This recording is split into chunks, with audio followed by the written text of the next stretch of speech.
do Hospital Universitário de Brasília, para poder coordenar essa mesa redonda, esse debate.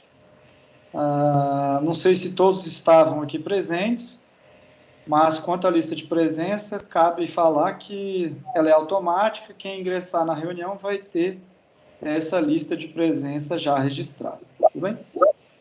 Então, vamos lá para o nosso ciclo de palestras de atividade.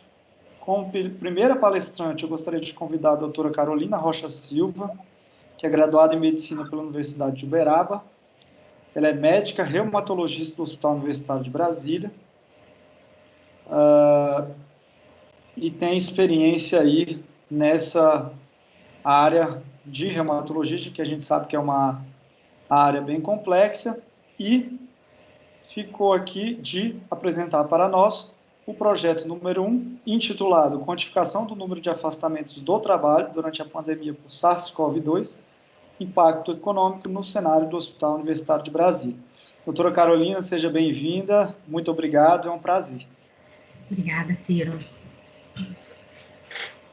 Boa tarde. O doutor Ciro já contou o título, né, da apresentação e o projeto em que eu estou envolvida. Estou só aguardando projetar agora.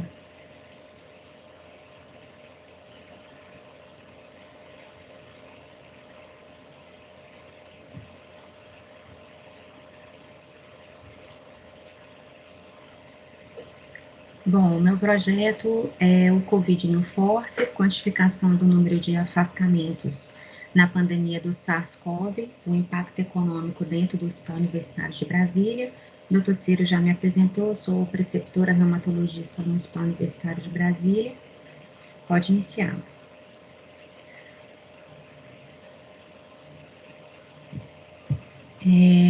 Em relação ao SARS-CoV do Covid-19, nós tivemos essa pandemia declarada em meados de março de 2020, né, foi quando a gente começou a ver o número de casos aumentando e a mortalidade também. Em relação ao projeto inicial que foi feito em relação ao Covid, o nome do projeto era Covid Force. E com o tempo, mais ou menos há uns 3 meses, nós mudamos esse nome para Covid New Force. Tivemos um contratempo que eu vou explicar daqui a pouco em relação à parte metodológica do projeto. E com isso, no projeto inicial, eu vou explicar o projeto inicial para eu poder explicar o que aconteceu depois no novo projeto, a qual a gente está caminhando nas inclusões. Bom, a justificativa do projeto inicial, o Covid-19 é um vírus que tem uma alta transmissibilidade, visto, né, pela pandemia, e a gente anota-se que os profissionais da área da saúde são, né, de uma certa forma, estamos sendo atingidos devido à nossa profissão e estamos sendo afastados de forma preventiva. Com isso, o retorno ao trabalho com segurança em menor tempo e para evitar sobrecarga no sistema de saúde, pensando-se nesses dois objetivos, vamos dizer assim, a gente tentou montar um projeto em que o profissional da área da saúde voltasse mais precocemente ao trabalho, evitando a sobrecarga de trabalho dentro do hospital. Doutora, desculpa interromper, a senhora não assumiu o controle da apresentação e os slides não estão passando. Espera aí. Isso. Espera aí. Agora deu? Agora foi? Agora foi. Beleza. O Covid-19, então. Será que o pessoal pelo menos me escutou? Não, escutamos sim. Só então, não estava no slide. Perfeito. Beleza. Então, eu estava falando do projeto inicial, que era o Covid Force, depois a gente mudou o nome para Covid New Force, que nós tivemos uma mudança na parte metodológica do projeto, e a justificativa é que a gente tentou fazer um protocolo de testagem para evitar que muitas pessoas ao mesmo tempo saíssem das escalas de plantão, de trabalho, retornassem ao trabalho com segurança em menor tempo e evitasse a sobrecarga dentro do Hospital Universitário de Brasília. Essa foi a justificativa do projeto inicial do Covid Force. E os principais objetivos desse projeto foi avaliar a eficácia desse protocolo de testagem que eu já vou explicar, do SARS-CoV, baseado em RT-PCR, que é o SWAB nasal, e a sorologia para COVID, a IgM e a IgG, que a gente conseguisse retornar antecipadamente esses profissionais com segurança ao trabalho e conseguisse também, ao mesmo tempo, preservar essa força de trabalho dentro do Hospital Universitário de Brasília. Esses foram os nossos principais objetivos do projeto do Covid Force. A metodologia inicial que nós usamos foi um ensaio clínico randomizado, em que nós colocamos os grupos paralelos com controles ativos e uma taxa de alocação de 1 para 1 multicêntrico.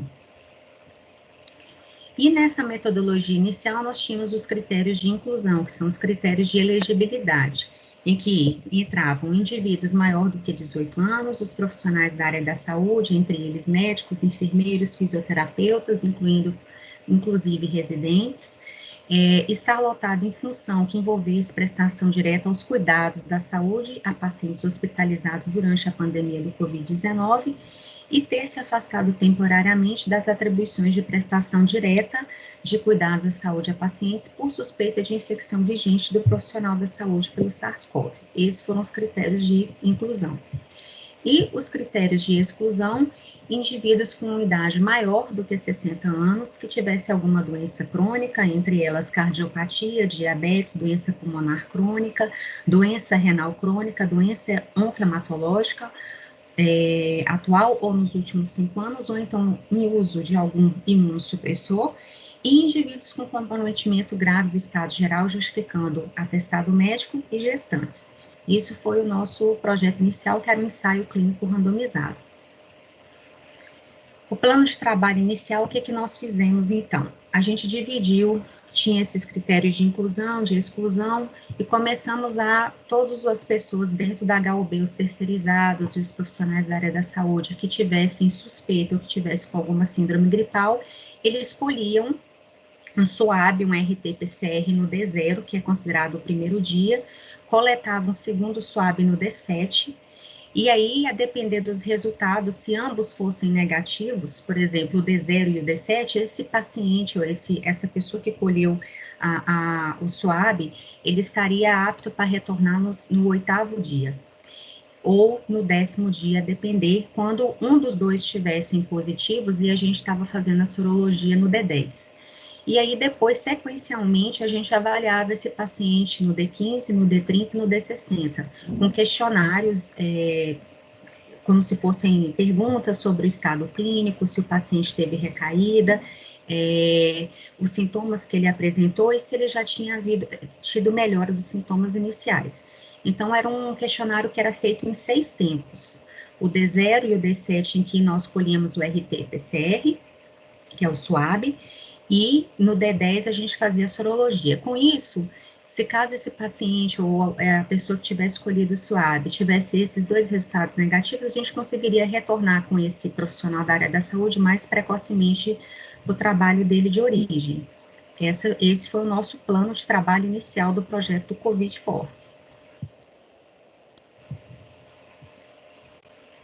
Porém, nós sabemos, né, que todos os testes que nós fazemos, né, todos eles têm um potencial de sensibilidade e especificidade. Então, por exemplo, nesse artigo, nesse opinion paper, em que eles comentam justamente isso, nem tudo é 100%, né, alguns pacientes, na prática, a gente vê que mesmo colhendo 2 RT-PCRs negativos, eles podem vir positivos depois, ou então, ao contrário, isso pode acontecer também, inclusive com a sorologia, a gente pode ver que pacientes em fase aguda da doença fica com a IgM positiva até por 2 meses.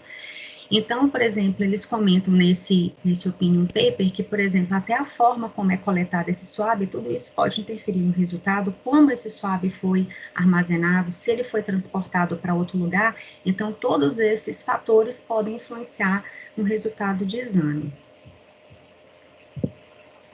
E aí, o que aconteceu no meio do caminho? Por meados de maio foi quando começou a aumentar consideravelmente o número de casos aqui em Brasília em relação ao Covid, e o LACEN, que é o Laboratório Central, que estava responsável por colher os nossos RTs PCRs no D0 e no D7, ele não estava só colhendo os RTs PCRs do HUB, ele também estava colhendo os RTs PCRs de praticamente todos os hospitais públicos de Brasília, e com isso teve uma sobrecarga muito grande e eles não conseguiram dar conta dessa demanda muito alta, né, principalmente nesse protocolo de testagem que nós tínhamos proposto no projeto inicial do Covid Force. E aí, com isso, com essa nova mudança, o que nós resolvemos fazer, né, com a minha orientadora, que é a doutora Alice? A gente, no nosso plano de trabalho atual, nós colocamos, então, como um estudo clínico observacional, e aí diminuímos um pouco o número do tempo. Antes era visto em D0, D7, D10, D15, D30 e D60, e hoje nós temos o D0, D7, D15 e o D30, e apenas um único SWAB no D0. Excluímos os critérios de exclusão e tivemos que fazer toda uma mudança na plataforma REDCap para essa nova versão, e por isso nós mudamos o nome do estudo para COVID New Force, porque mudou, não é mais aquele protocolo de testagem em que o paciente era visto em 6 momentos, colhia-se 2 swabs e confirmava no D10, que seria a sorologia. E hoje, no nosso plano de trabalho atual, né, essa foto foi ela que enviou para mim. May the force with you, né, a força está com você, então, não acho que não está só comigo, está com todos nós, né, e nós conseguimos 400 inclusões já, né, nessa nova vertente desse estudo observacional. A gente já tem uma amostra de 400 participantes.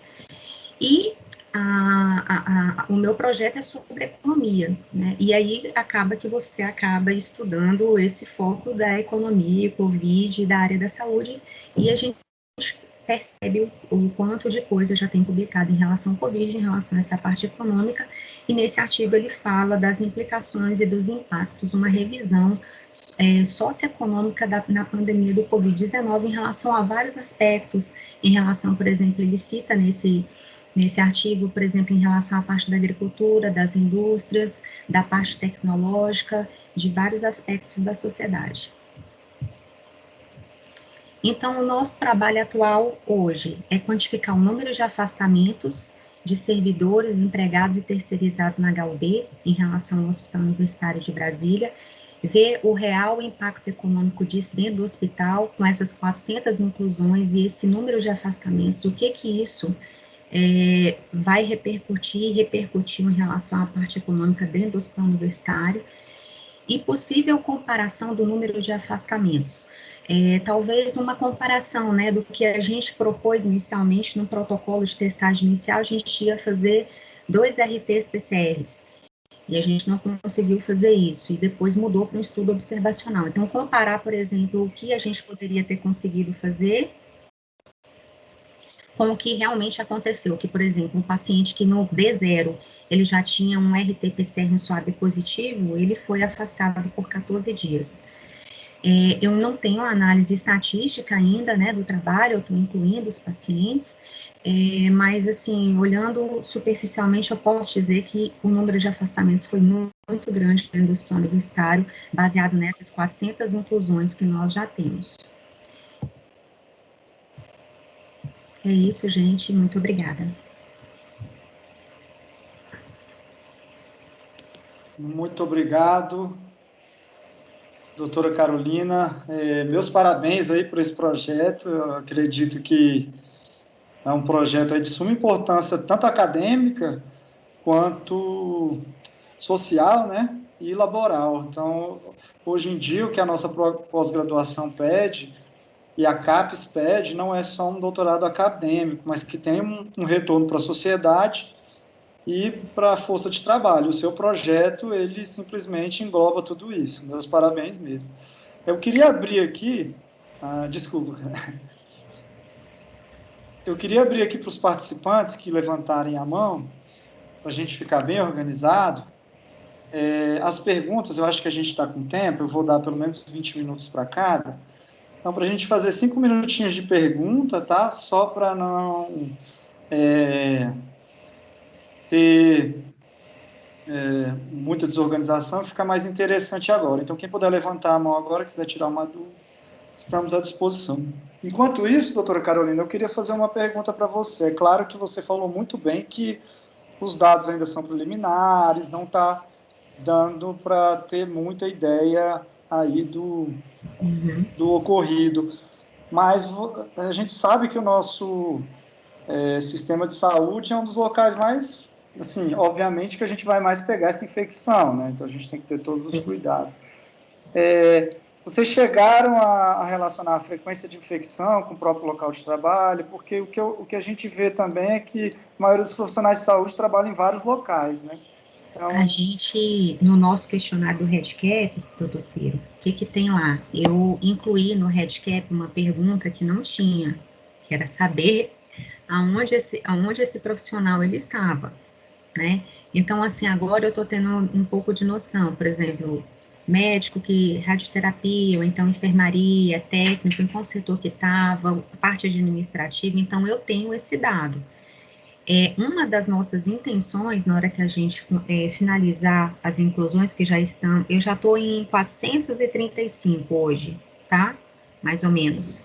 Mas com essas 400 inclusões, uma das ideias que a Alice, inclusive, propôs foi essa, foi depois a gente montar, tipo, dividindo cada, por exemplo, médico, enfermeiro, terapeuta ocupacional, assistente social, se quantos dessas pessoas tiveram que pegar atestado médico por conta do Covid, né? E aí, no caso, como mudou para observacional, então agora aí foram todo mundo 14, né? Porque não tinha, aí saiu o protocolo, qual era a intenção do protocolo inicial? Era retornar esse profissional mais brevemente possível para trabalhar. Só que isso não aconteceu por conta do que eu expliquei, por conta da sobrecarga do laboratório de Brasília, do laboratório central, que é o LACEN.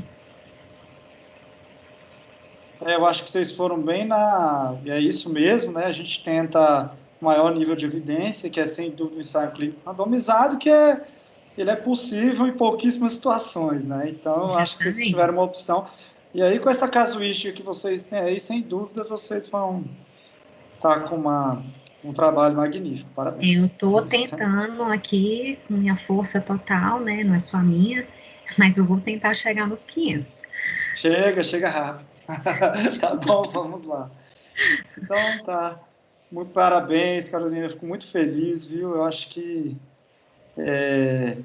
pessoas tão competentes assim que a gente já sabe, participando da pesquisa, o hospital só tem a crescer, tá bom? Eu queria esperar aqui, eu acho que o pessoal não tem mais pergunta, então, qualquer coisa eu peço que utilizem o chat, se quiserem fazer alguma pergunta, eu mesmo vou encaminhar para os palestrantes, e queria dar continuidade agora nas nossas sessões, convidando o professor Ivan Henrique Ranulfo Vaz Filho, é graduado em Medicina pelo UFG, tem residência médica em Psiquiatria do Hospital Universitário de Brasília e tem interesse em saúde mental, transtornos do humor e psiquiatria psicodinâmica.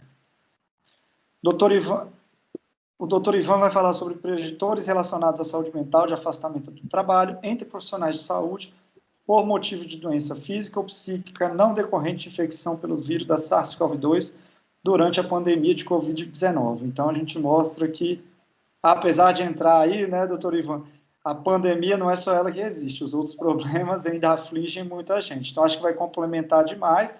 Agradeço a sua disponibilidade e somos todos ouvidos. Ok. Boa tarde a todos. Vou só aguardar o Leonardo compartilhar a minha aula, por favor.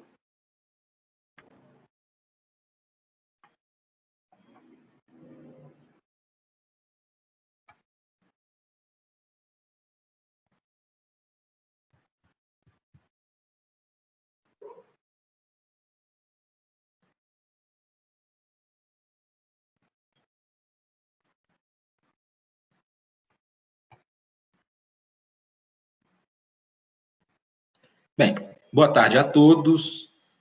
Eu me chamo Ivan Ranulfo, eu possuo graduação em Medicina pela Universidade Federal de Goiás, residência médica em Psiquiatria pelo Hospital Universitário de Brasília e sou doutorando pelo Programa de Pós-Graduação em Ciências Médicas da Universidade de Brasília.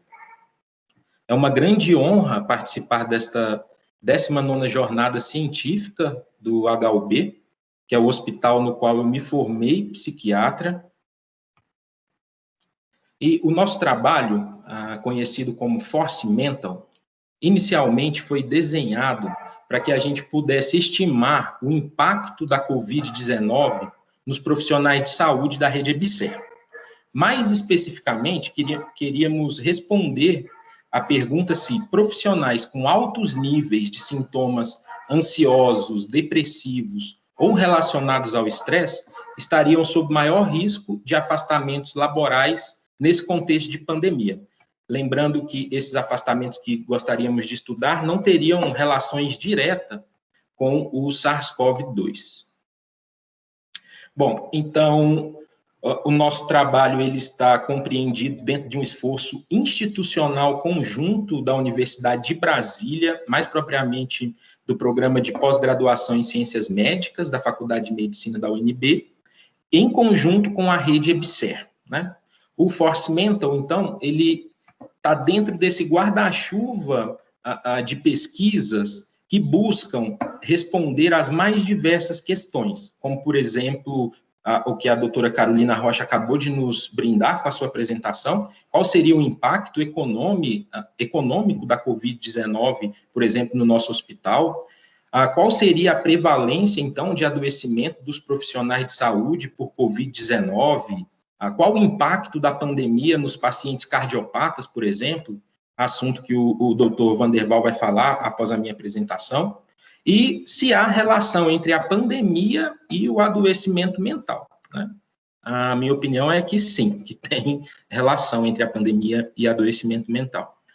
Bom, a gente sabe que os profissionais de saúde, eles cuidam muito mal da sua própria saúde física, incluindo também a sua saúde mental, né? A literatura médica já nos mostra a maior prevalência de adoecimento mental, seja por transtornos depressivos, por transtornos ansiosos e até mesmo a ocorrência de suicídio entre os profissionais de saúde quando comparados à população como um todo. E em determinado momento, pensamos e decidimos que seria muito interessante que pudéssemos incluir também todos os empregados, servidores da rede EBSER, né? Os profissionais de apoio às atividades de saúde. Essa interrogação é porque existe muito poucos dados a respeito do adoecimento mental relacionado ao trabalho dessas pessoas. Então, nosso estudo ele foi expandido, né? O nosso desenho ele é um estudo de coorte, observacional, longitudinal e analítico. Nós formaremos grupos de exposição e controle baseado nas respostas ao nosso questionário. As pessoas que tiverem altos níveis de sintomas nos questionários serão alocados no grupo exposição e as pessoas que responderam dentro da normalidade serão alocados no nosso grupo controle. Formaremos aí diversos grupos para comparação, não é? E a nossa amostra, então, é de empregados da rede EBSER, profissionais de saúde ou profissionais de apoio às atividades de saúde. Até o momento, a nossa estratégia conseguiu captar 2.780 participantes que responderam ao nosso questionário, formado aí por 5 escalas, né?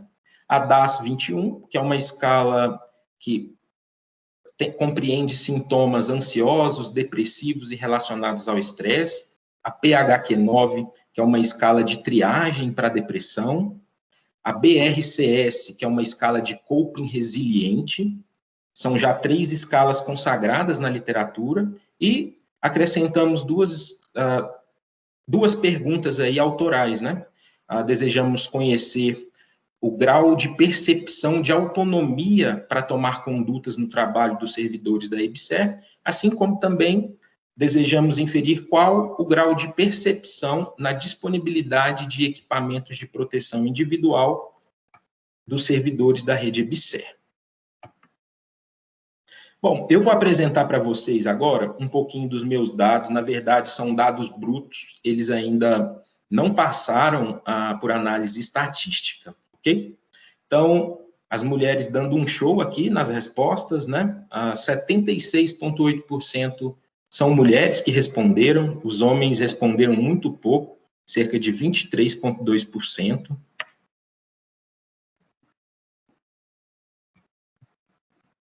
A distribuição por raça e cor da nossa amostra, a gente vê que a raça branca foi a mais relatada, seguida da parda, preta. Não tivemos nenhum indígena declarado até o momento.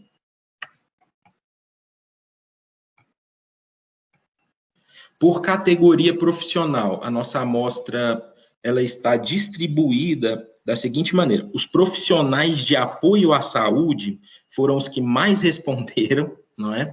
Mostrando aqui para a gente a dificuldade de se conduzir uma pesquisa cujos participantes são profissionais de saúde, é uma dificuldade incrível.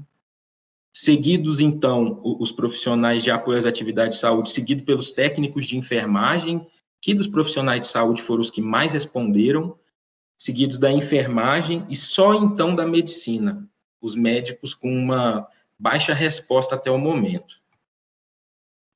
Com relação a enfermidades crônicas, né, nós achamos interessante pesquisar se os participantes apresentam enfermidades que sejam capazes de piorar ou flertar com o quadro do COVID, né? E disparada, a hipertensão arterial, ela é a enfermidade crônica mais relatada na nossa amostra, seguido de doenças pulmonares e tabagismo, diabetes e tabagismo.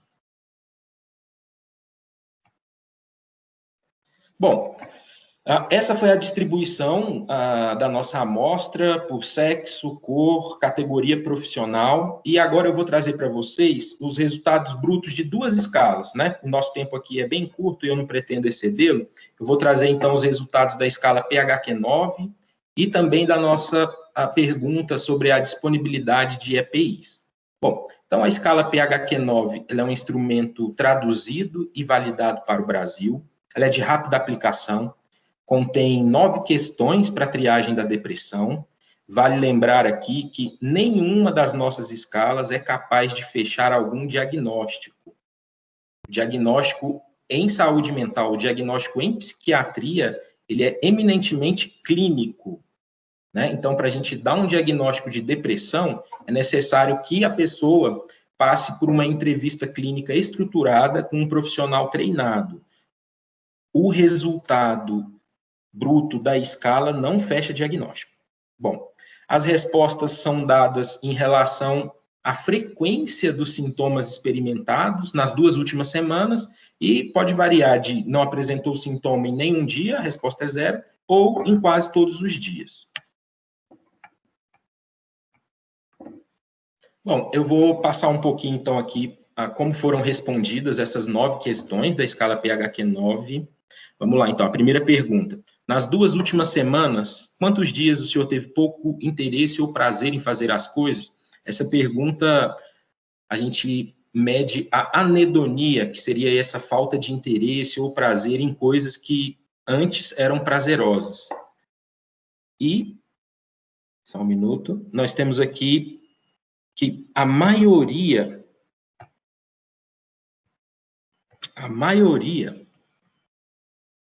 respondeu que em menos de um dia, em menos de uma semana, eles tiveram esse processo que é conhecido por anedonia, né? E cerca de, se a gente fizer essa conta aqui, respondidos no 2 e 3, cerca de 30% apresentam aí, pelo menos em uma semana ou mais, ou quase todos os dias, essa perda de interesse ou prazer nas atividades cotidianas. E a outra pergunta aqui do lado, nas 2 últimas semanas, quantos dias o senhor se sentiu para baixo, deprimido ou sem perspectiva, né? A maior parte das respostas, ainda bem, ficam ali em nenhum dia ou menos de uma semana. Prosseguindo, lembrando que esses 2 critérios, eu vou voltar um pouquinho, essas 2 perguntas desse slide, elas formam os sintomas que necessariamente devem estar presentes para que um clínico possa dar o diagnóstico de depressão, certo? Com relação a essas 2 próximas perguntas, em estudos em que se comparam a prevalência de depressão entre diferentes culturas, há uma variação muito grande, chegando a ocorrer diferença de até 7 vezes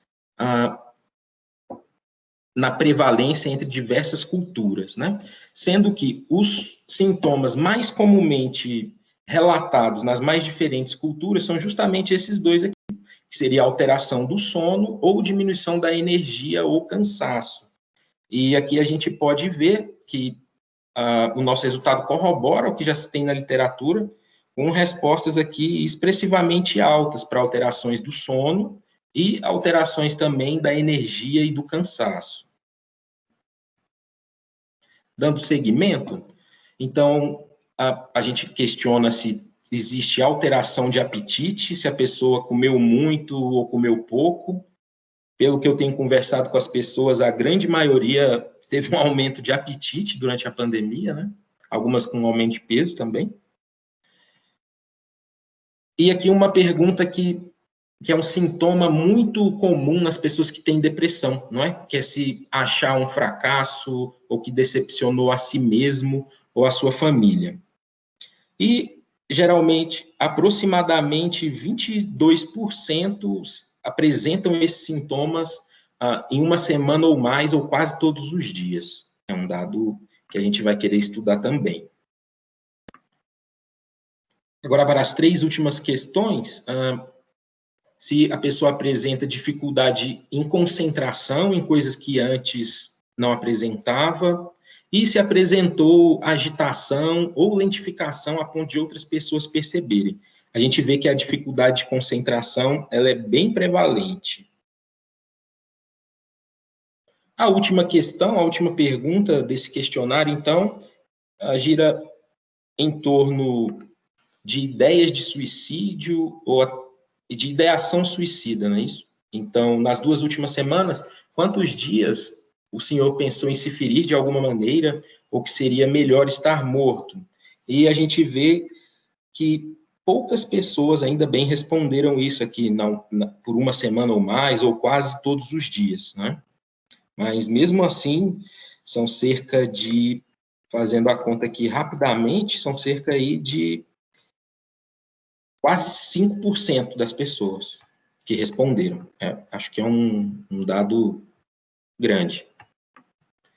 Para finalizar aqui a apresentação dos nossos dados brutos, eu fiquei feliz com esse achado aqui do estudo. A nossa questão gira em torno de aferir aí a percepção que os servidores da EBSER têm frente à disponibilidade de EPI. Eu vi aqui nos dados que 57% dos entrevistados referem disponibilidade de EPI a todo momento durante o trabalho. E se a gente somar aqui os que responderam a 4 ou 5, a gente daria cerca de 80% aproximadamente com a percepção de que os EPIs estão disponíveis na maior parte do tempo durante o trabalho. Esse aqui são... Eu queria pedir para... Isso, desligar o microfone. Esse aqui são os nossos desafios futuros, né? A gente ainda tem um prazo para a resposta ao questionário, inclusive queria convidar a todos que aqui estão e que ainda não responderam para que o façam. O convite está no e-mail institucional de todos os servidores da EBSER. Iremos dar seguimento aos participantes por 12 semanas após a inclusão, para podermos verificar possíveis afastamentos laborais por causas não diretamente relacionadas ao COVID. Faremos análise estatística dos dados, bem como a redação dos artigos científicos. Bom, pessoal, é isso que eu tinha para falar. E muito obrigado. Mais uma vez, me sinto extremamente honrado por participar da jornada científica. E lembre-se, mantenham as medidas de higiene pessoal e de distanciamento social. Bela apresentação, doutor Ivan, agradeço aí pela didática. Convido a todos para fazerem perguntas, eu vou abrir um tempinho agora. É só levantar a mão aqui que eu estou de olho no chat e vou chamar. Doutor Ivan, enquanto eu guardo aqui algumas perguntas, só um minutinho. Então, aqui eu já tenho alguns inscritos, né? Doutora Carolina, deixa eu só fazer essa pergunta. É que você falou muito bem sobre a baixa taxa de resposta, e que isso, às vezes, é mais frequente em um tipo de profissional ou não, tá? Obviamente que é muito cedo para a gente falar quem está mais... E, às vezes, a gente não tem isso, quem está mais afetado ou não. Mas eu queria saber, que essa ideia eu tive agora, porque eu confesso para você que eu não respondi a maioria dos e-mails que me mandaram sobre o Covid, tá bom? E acredito que essa parte de não responder o e-mail possa ser também um efeito de sobrecarga, anedonia. A gente sabe que todos nós teremos esse tipo de comportamento, nem sempre sendo algo patológico ou não, né? E eu queria sugerir, questionar se vocês teriam alguma... É difícil demais, porque dado perdido é uma coisa muito difícil de analisar no estudo científico. Você pode tanto deixá-los em branco, como utilizá-los com a intenção de testar, a intenção de tratar, colocar todo mundo que não respondeu como se estivesse positivo aos questionários, ou incluí-los como uma média. Eu queria sugerir isso e ver se você tem alguma ideia sobre isso, você que está com essa experiência aí já na pesquisa. Ótima pergunta, professor Ciro. Gostaria primeiro de colocar aqui um pouco a nossa experiência. Nós também precisamos mudar o desenho do nosso estudo, né? O primeiro desenho, nós tentamos por contato telefônico, não é? E também obtivemos uma baixa taxa de resposta, né? Eu coloquei que é uma baixa taxa de resposta por frente ao N total aí de servidores da EBSER, que são praticamente aí 34 mil funcionários, né? E a gente não conseguiu alcançar nem 10%, né? E comparando dois estudos que eu tive acesso, então, um via telefônico, direcionado, que foi o meu, direcionado para profissionais de saúde, e um outro via telefônico com pacientes. Olha, os profissionais de saúde tinham uma dificuldade imensa para responder o questionário uma vez, sendo que os pacientes de um outro estudo, eles tiveram que atender, assim, 7 telefonemas e foram aplicadas, assim, várias escalas neles. Ou seja, eu comentei isso, aliás, foi como uma experiência pessoal minha, dizendo que os profissionais de saúde, de uma forma geral, respondem menos às pesquisas do que não profissionais de saúde. É uma impressão pessoal minha, né? Não sei se isso tem fundamento ou não. Certo, justamente, que pode ser mais um dado do que uma perda de dados, né? Vou chamar aqui a doutora Carolina Rocha, que gostaria de fazer uma pergunta. Oi, Ivan, tudo bom? Deixa eu te fazer uma pergunta. Esse questionário que você explicou do PHQ9 e explicou essas perguntas, né, sintomas depressivos e tudo, você aplicou nessa amostra que você mostrou de 2.300? Eu, na verdade, Carolina, eu apliquei 5 escalas nessa amostra de 2.780 pessoas. Aí, o que nós vamos fazer? À medida que a pessoa foi incluída no nosso trabalho, nós vamos dar um segmento de mais 12 semanas para a gente ver se as pessoas que tiveram alto nível de sintomas ao responder, se eles se afastaram mais do trabalho do que as pessoas que não tiveram tantos níveis elevados de sintomas. Mas foram 5 escalas. Então, na verdade, você aplicou esse questionário em todas as pessoas dessa amostra. Todas as pessoas dessa amostra. Agora, eu queria saber isso, porque realmente é algo bem trabalhoso, né? E só compartilhar o mesmo sentimento que você tem é o que eu tenho, né? A dificuldade que a gente tem de uma pessoa responder questionário. E eu vejo muito, não sei se é uma impressão ou se é um dado, aí, Ciro, mas os profissionais da área da saúde, eles têm uma dificuldade imensa de responder. E olha que o questionário do REDCap do COVID New Force, eu não estou perguntando nada da parte psíquica, que eu imagino que deve até ser mais prolixo no seu caso.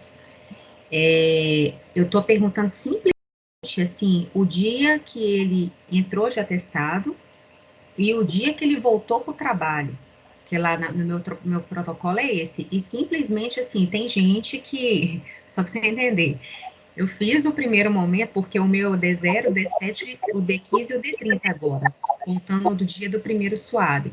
Tem paciente que não quer mais responder o D30. Ele fala assim, olha, eu não quero mais participar da pesquisa, nesse profissional da área da saúde. Tive a mesma Assim, impressão. isso são os nossos desafios, né? Eu acho que a pesquisa clínica tem suas dificuldades, mas eu acho que a dica é essa, viu, doutora Carolina e doutor Ivan, seria justamente, talvez, considerar essas perdas como os dados, né? E não como dados faltantes aí. Agora, para a gente manter o nosso tempo, obrigado muito pela intervenção dos participantes. Vou chamar aqui o doutor Wenderval Borges Carvalho, que vai falar sobre os preditores clínicos e biomarcadores associados a desfechos intra-hospitalares relacionados a síndromes coronarianas agudas em pacientes com Covid-19, um estudo de coorte prospectivo. Boa tarde, pessoal. Gostaria de agradecer o convite da jornada, agradecer ao professor Ciro e vamos falar um pouco sobre um trabalho que estamos desenvolvendo aqui no Hospital Universitário, um hospital do qual eu me orgulho muito, do qual me formei aqui, tenho grandes amigos e grande expectativa de ficar fazendo pesquisa aqui no Hospital Universitário. Esse trabalho é um trabalho que nós estamos desenvolvendo em conjunto com o professor Alexandre, que faz parte também da minha tese de doutorado, e nós vamos introduzir o trabalho tentando correlacionar principalmente uma coisa muito importante que para nós que somos cardiologistas intervencionistas, que é o papel da síndrome coronariana aguda e a correlação dela que existe com a Covid-19. Então, como nós sabemos, assim como uma introdução do nosso trabalho, nós sabemos que o Covid-19 ele é responsável por essa pandemia que iniciou aí no final de fevereiro e que atualmente abrange mais de 180 países com uma elevada mortalidade. Nós sabemos também que essa afecção, esse predomínio e esse tropismo pelo sistema cardiovascular feito pelo Covid-19, ela também é responsável, já que ele age também da mesma maneira como age em outros órgãos, como o pulmão, como o tubo digestivo, através do receptor ACE2. E essa agressão ao sistema cardiovascular, ela ocorre de duas maneiras que nós temos visto pela literatura, ou através de uma maneira direta, ou através de uma maneira indireta. Essa maneira indireta é uma maneira em que há uma afecção do sistema cardiovascular através de uma liberação de uma grande quantidade de citocinas, principalmente interleucina 6, fazendo com que o paciente desenvolva uma grave complicação do sistema cardiovascular. Como nós sabemos, para quem não está lembrado, mas a síndrome coronariana aguda, que faz parte do cenário comum, né, do médico e do nosso dia a dia, ela isoladamente é um espectro de doença cardiovascular com elevada mortalidade mesmo nos melhores cenários clínicos. Ou seja, você infartar, você ter um infarto com supra ou sem supra, isso é um evento importante que impacta em termos de prognóstico para você. O estudo nosso, basicamente o nosso trabalho, é correlacionar se essas duas patologias sobrepostas, elas denotam uma maior gravidade e maior taxa de mortalidade. Isso, alguns dados da literatura já têm mostrado isso e nós queremos ver isso aqui no hospital universitário. Então, não se sabe ainda como se comporta quanto ao prognóstico e desfechos intra-hospitalares, o que motivou a realização do nosso estudo. Então, nós queremos saber alguns detalhes a mais, alguns pormenores, e principalmente na correlação ou na sobreposição de doenças entre síndrome coronariana aguda e COVID-19. A justificativa do nosso trabalho é que os pacientes com síndrome coronariana agudas têm no infarto, aí infarto com supra ou infarto sem supra de ST, essa alteração eletrocardiográfica. Como nós já sabemos, a síndrome coronariana tem uma expressão de gravidade muito relevante e a sobreposição desses SARS-CoV-2, que é o COVID-19, acaba impactando em termos de prognóstico. E as implicações decorrentes dessa sobreposição ainda estão sendo estudadas e as condutas ainda não estão bem definidas na literatura médica, baseado principalmente nas experiências dos especialistas. O nosso objetivo, então, o objetivo geral do nosso trabalho era avaliar exatamente esses desfechos intra-hospitalares, observar e estudar essas particularidades da interação da sobreposição de doenças e, em segundo plano, alguns objetivos específicos, como o tempo de internação, a mortalidade, tempo de ventilação mecânica, diferenças clínicas, eletrocardiográficas e coronarianas nesse cenário de sobreposição de doenças. O desenho do estudo é um desenho observacional, é um desenho longitudinal, prospectivo e de corte, com 2 braços paralelos. E nós resolvemos incluir para esses pacientes a inclusão de pacientes com síndrome coronariana aguda, aí pacientes com ou sem supra de ST, pacientes com angina instável também de alto risco, e que serão submetidos a uma estratificação invasiva. Pacientes com síndrome coronariana que ocorre durante a pandemia de Covid-19. Então, enquanto ocorrer a pandemia de Covid-19, e esses pacientes que evoluíram com síndrome coronariana, nós tentaremos incluir no nosso estudo.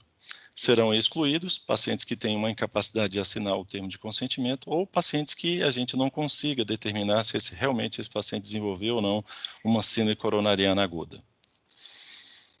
Os cenários e os locais, basicamente, para que a gente consiga alcançar o número, o N desejado, nós utilizamos a inclusão de 4 serviços privados, 4 serviços de hemodinâmica privados e 1 serviço público, no caso o Hospital Universitário.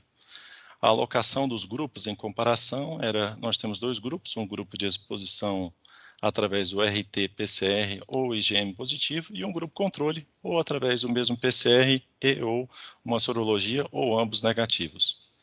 O período de recrutamento, o estudo iniciou-se em agosto e está se desenvolvendo, e a nossa perspectiva é que, ao final de dezembro de 2020 ou no início de 2021, nós consigamos o número desejado de pacientes.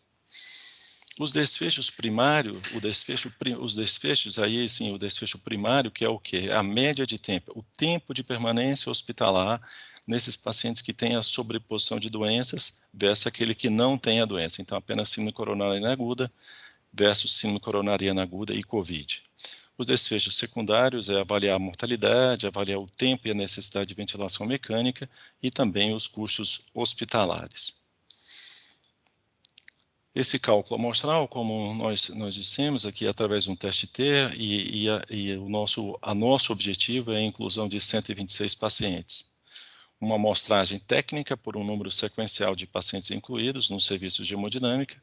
O termo a declaração de Helsinki é utilizada como um termo de consentimento aqui na ética e pesquisa, e uma análise estatística vai ser feita ao final do nosso estudo, através de uma comparação entre os grupos de alocação, ou um teste T, ou um teste U, e análise de subgrupos e pós-hoc, para que a gente possa fazer essa avaliação estatística. Vou trazer para os senhores aqui alguns resultados, e esses resultados eles são bem interessantes, mas a gente precisa de uma certa ressalva que eu vou explicar para os senhores em detalhes. Então, o que nós temos até o momento? Nós temos 57 pacientes incluídos até hoje. Desses 57 pacientes, 31 eram pacientes que apresentaram síndrome coronariana e COVID-19, 26 pacientes que apresentavam síndrome coronariana e que eram COVID negativos. Nós temos em avaliação 39 pacientes em monitorização, esses 39 pacientes estão aguardando uma definição, e para que os senhores possam entender, a definição que depende do serviço onde o paciente está internado. Então, às vezes, o médico que vai avaliá-lo deseja que o paciente receba alta hospitalar, às vezes o paciente é indicado para a realização de angioplastia, às vezes o paciente é indicado para uma cirurgia cardíaca, às vezes o paciente ele evolui com gravidade e acaba indo a óbito. Então, os desfechos, esses 39 pacientes que nós estamos avaliando, ainda estão nesse padrão de monitorização. É importante citar que, apesar do nosso estudo ter começado em agosto, nós tivemos uma grande redução do número de pacientes com síndrome coronariana em todos os hospitais no serviço de hemodinâmica, ou seja, o paciente infartado teve uma redução de 50% desses pacientes.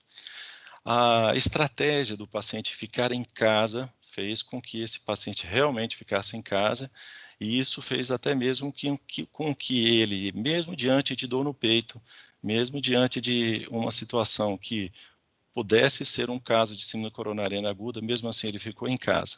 O que nós tivemos é que os pacientes se agravaram, tivemos uma alta elevação dos casos de infarto com casos mais graves e mais complexos devido a esse atraso no atendimento com que o paciente acabava ficando em casa. Também nós queremos dizer que tivemos algumas dificuldades técnicas para a realização dos exames no serviço público, principalmente a ausência de material ou então a ausência de catéteres específicos para a realização e confecção do procedimento. Para nós, para o serviço de hemodinâmica aqui do Hospital Universitário, com grande alento que nós acabamos nos tornando, principalmente nesses últimos 20 dias, uma referência para a Secretaria de Saúde, e com isso nós exponencialmente temos um volume muito aumentado dos números de exames, o que acaba também facilitando a inclusão de novos pacientes. Então, nós fizemos aqui, eu não fiz uma análise estatística adequada ainda, de maneira geral, mas aqui só para os senhores terem uma ideia, nós temos uma média de idade de 65,7 anos, uma média de idade entre os pacientes com COVID positivo de 65 anos e meio, um score de Grace, que é um score que avalia a gravidade coronariana em termos de um score intermediário, e um tempo entre o tempo que o paciente tem do início dos sintomas até a realização do exame nos pacientes internados, em termos de 8,4 dias. Aqui alguns resultados que eu só fiz uma divisão de maneira que os senhores pudessem ver de maneira mais apropriada e pudessem entender e facilitar o entendimento. Então, um dos objetivos do nosso trabalho é avaliar a média de internação. Então, entre os pacientes com COVID positivo, nós tivemos 22 dias e meio, e para os pacientes com COVID negativo, 19 dias. Em relação ao tempo de ventilação mecânica, pacientes com síndrome coronariana aguda, que eram COVID positivos, tiveram menos dias de ventilação mecânica, em torno de 9,7, e naqueles pacientes com COVID negativo, até o momento, nós temos 16,3. É claro que isso nós não podemos extrapolar e nem fazer nenhum comentários, porque existe uma diferença ainda muito grande, né, e faltam ainda muitos pacientes para serem incluídos. E por último, quero mostrar esse resultado que corrobora com a literatura mundial, que é a quantidade de óbitos nesses pacientes. Então, os pacientes que possuem COVID positivo e síndrome coronariana aguda têm uma elevada mortalidade, aqui no nosso caso, praticamente quase 50% dos pacientes que tinham as duas doenças concomitantes, e naqueles pacientes que não tinham COVID, a taxa de mortalidade é bem menor.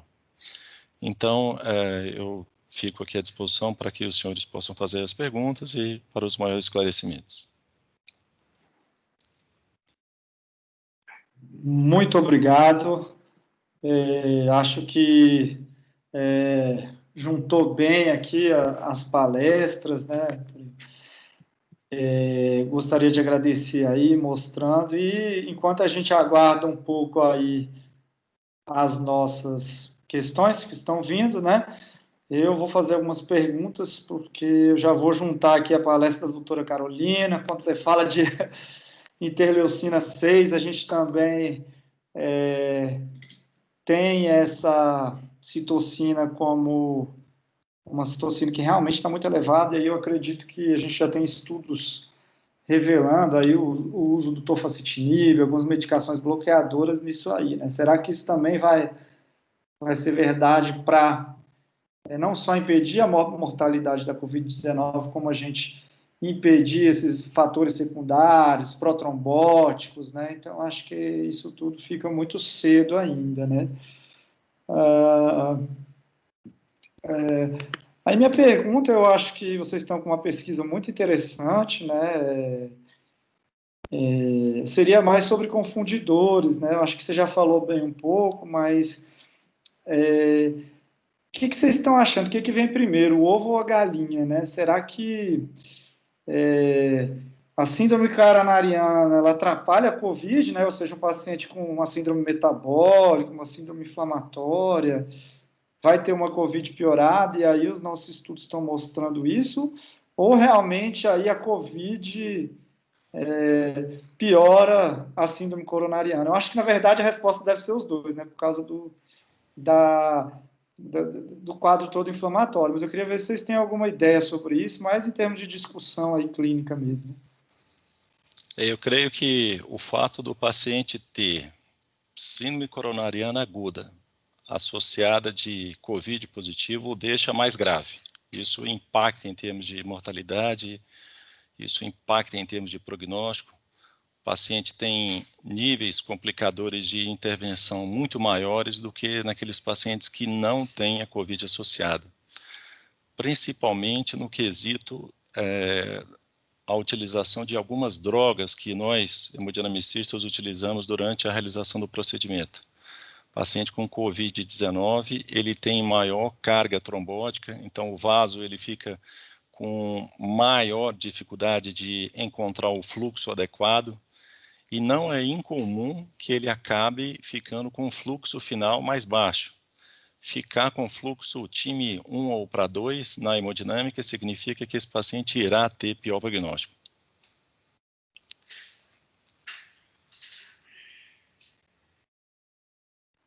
Doutora Carolina, por favor.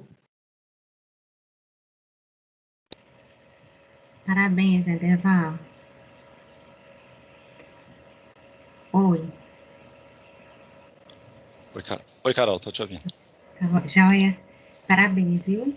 Obrigado. Eu só queria te perguntar uma coisa, que na hora que eu estava vendo, eu fiquei pensando, né? Normal. Essa amostra que você colocou de 26. Esse é o total que vai ser nesse grupo você vai dividir o controle e a exposição, isso. Ou seja, o que é o que está testando e o controle. Exatamente. A grande dificuldade nossa na coleta de dados é que os pacientes, às vezes, acabam tendo dificuldade de realizar os exames. Sim, na verdade, você tem uma dificuldade mais técnica, né? Exatamente. O N não é tão grande, mas a sobreposição das doenças é o que tem mais me tirado o sono. Ah, mas cada um tem um problema diferente, né? Sim, é verdade.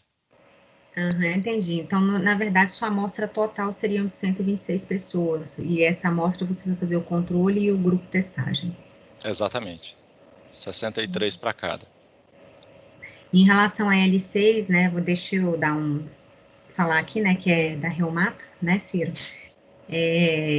O inibidor do receptor de interleucina 6, que é o Actenra, que é o tocilizumab, a gente não tem estudo clínico randomizado ainda, viu, doutor Ciro?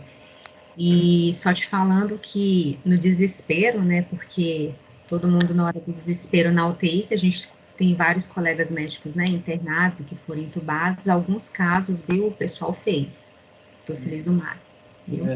É o tocilizumab, eu confundi com o tofacitinib.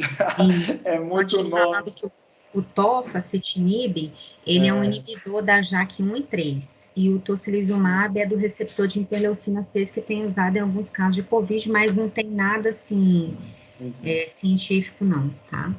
Perfeito. Então, fica aí as perguntas científicas, né? Alguns protocolos estão nessa linha, e a gente fica muito feliz aí poder discutir isso, né? Essas vias inflamatórias. Bem, pessoal, acho que a gente chegou aqui no nosso tempo.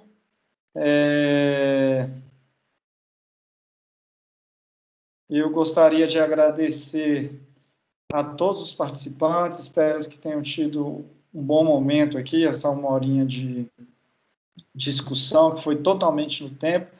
Queria parabenizar aí a excelência das palestras aí dos doutorandos, e parabéns, e espero que essa jornada de doutorado de vocês seja muito prazerosa, e com certeza para a ciência e para o Hospital Universitário de Brasília já está trazendo aí uma mudança muito grande, tá bom?